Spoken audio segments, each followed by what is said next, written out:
Ang acclimation para sa mga betta fish ay isang mahalagang proseso na hindi dapat balewalain, lalo na kapag ililipat sila sa bagong tangke o tubig. Narito ang mga importansya ng acclimation para sa mga betta. 1. Pag-iwas sa stress. Biglaang pagbabago sa tubig, temperatura, pH, hardness, at iba pa, ay nakaka-stress sa betta.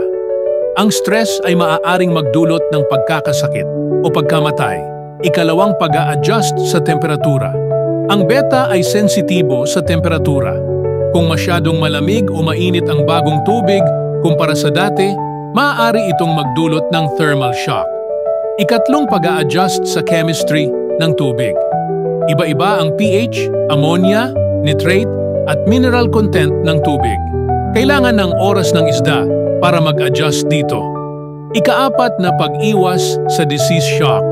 Kung galing sa pet store o ibang tangke, mahalaga ring unti-unting ihalo ang tubig para hindi rin masyadong ma-expose ang betta sa pathogens na maaaring nandoon sa bagong environment.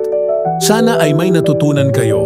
Kung may mga tanong kayo, feel free to ask sa comment section o kaya na may tagasan kayo para malaman ko kung saan na nakakaabot ang video ko. Salamat!